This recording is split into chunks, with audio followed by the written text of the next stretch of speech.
So welcome back to AP Revisited. This is probably the last time I'm going to do this unless I decide to torture myself with French. But otherwise this will be the last one because this is in fact the last AP class I ever took, which is AP Literature and Composition, AP Lit. Let's go! Here's me hoping to end this on a high note, since AP Lit was a class that wasn't too terribly hard, and once again, like I mentioned with AP Lang, English is just kind of my thing, so hopefully this shouldn't be too difficult. I think I mentioned this previously, but I got a 5 on the AP Lit test, so I'm not expecting 5 levels this time, but I'm expecting to do better than I did on like AP World, so fingers crossed that I do better. Let's see. So we are back with our good old friends AP Varsity Tutors, or it's just called Varsity Tutors. I don't know why I put AP in front of it. We will be doing, let's see, I guess we'll do test 6 because that's just the only one that is not orange, so it's less difficult hopefully. So let's go with that one. Begin.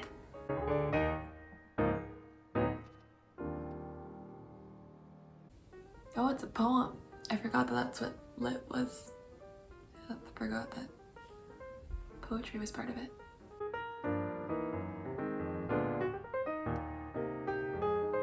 Okay, so let's see. Prominent theme in the poem is that this poem seems kind of a little existential, where it's like life in itself is nothing. Based on that, I'm gonna say it's not the reality of death makes life itself that much more meaningful and precious. Not that. Immortality is found through union with nature. Definitely don't think it's that. Life is short, so it's important to live fully. I don't think it's that. Rebirth of nature. Life ultimately overcomes death. I think it's beauty and the apparent rebirth of nature in springtime do not make up for the ultimate reality of death. Yeah, because it says it is not enough that yearly down this hill April comes like an idiot, babbling and strewing flowers. So I think it's the first one is the right answer. Maybe.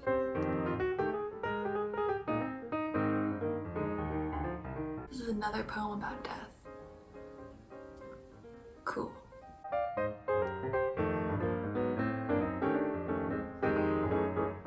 I'm not sure if it's a long-desired companion or a lover, because they're speaking to them as if... Okay, I guess... Because it's talking like... Make me thine own, so death. So they are not currently companions with death at this moment. So I guess, okay, I'm gonna say a long-desired companion. And by companion, they mean lover.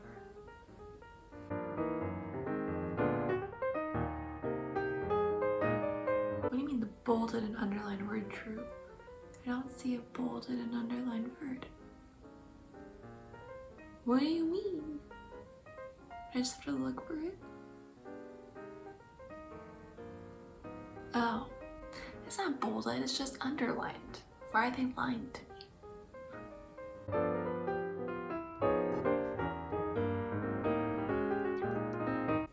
Hamlet. My boy. From my other boy. Actual real boy, man. William. Shakespeare. Should I read this out like I'm auditioning for Hamlet? Okay. To be or not to be, that is the question. Whether 'tis nobler in the mind to suffer the slings and arrows of outrageous fortune, or to take arms against a sea of troubles, and by opposing end them, to die, to sleep, no more. And by sleep to say we end the heartache and the 1,000 natural shocks that flesh is heir to, 'tis a consummation devoutly to be wished. To die, to sleep, perchance to dream. Aye, there's the rub. For in that sleep of death what dreams may come when we have shuffled off this mortal coil must give us pause. There's the respect that makes calamity of so long life, for who would bear the whips and scorns of time, the oppressor's wrongs, the poundman's contumely, the pangs of despised love, the law's delay, the insolence of office, and the spurns that patient merit of the unworthy takes, when he himself might his quietest make with a bare bodkin? Who would fardels bear, to grunt and sweat under a weary life, but of the dread of something after death, the undiscovered country from whose bourne no travel returns, puzzles the will, and makes us rather bear those ills we have than fly to others that we know not of.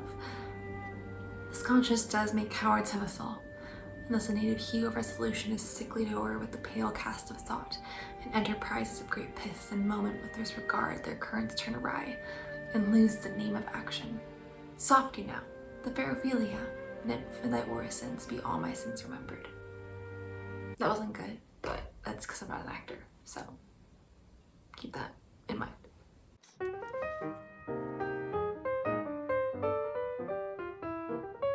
More talks of death.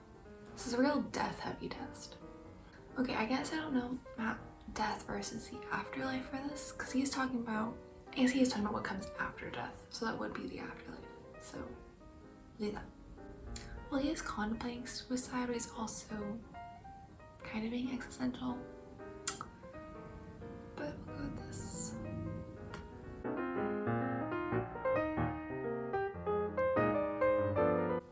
I guess it is compared later to a sense of peace. I don't think this is talking about a nightmare. I don't think it's contrasted with that.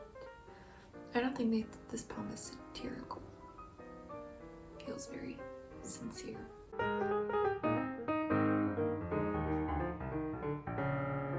It is contrasted. I think this is most accurate. Contrasted with the sleep of the third stanza.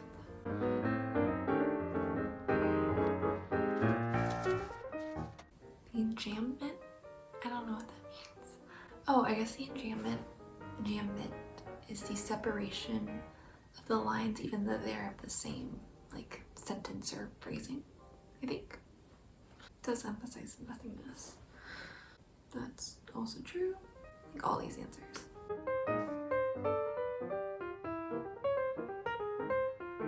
So Arthur Conan Doyle, Sherlock Holmes. Fun fact, in like high school or middle school, I was like, I'm gonna read all the Sherlock Holmes stories. And I did. Fun fact. Not very fun, but The Woman, Irene Adler.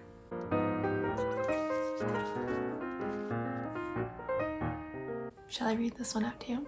I'm not as into Merchant of Venice as I am Hamlet, but as it is a play, I feel bidden to do so. Okay. It is so. Are there balance here to weigh the flesh? I have them ready. Have by some surgeon Sherlock on your charge to stop his wounds lest he do bleed to death. Is it so nominated in the bond? Is not so expressed, but what of that? 'Twere good you do so much for charity. Cannot find it. 'Tis not in the bond. You, merchant, have you anything to say? But little. I am armed and well prepared. Give me your hand, Bassanio. No, I'm not gonna read this. This is long. Scourge.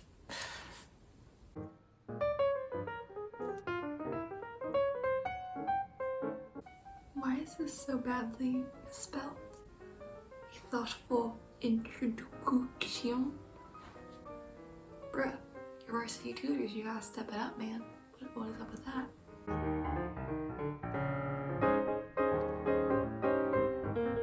I mean, this even feels like a stereotypical answer. Like, life is a journey to visit the sick and ailing.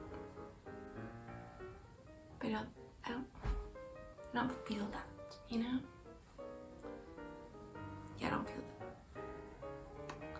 So, I'll just go respect our elders. I don't think it's right. Okay, so it looks like I finished the test. I feel like it went by pretty quickly. Maybe that's because there were only a few passages and they had a lot of questions. 86%. I think that's similar to what I got for AP Link. Can't remember exactly what I got for that, but I think it's around there. So it's like a 4. So it's pretty good. It took me 35 minutes. So yeah, I got 40 right, 6 wrong. It's not bad. It's pretty good. Juxtaposition. Yeah, cool. I scored better than 91.65% of all others who did the test. Okay, yeah, for this one I wasn't super sure what, like, I feel like it basically means the same thing, but whatever. Okay, yeah, I was torn between these two, but I thought, okay, let me see. The best answer is that the afterlife is close, but would assume the existence, but that would assume the existence of an afterlife. Oh, okay. So yeah, I guess that makes sense because he's like wondering about death and he's not sure what's on the other side, which means there might be an after, there might not. Okay, I guess that makes sense. Yeah, I don't think I would have gotten this one. Borrowing patterns of the soldiers. Yeah, I was torn between these two. I wasn't sure.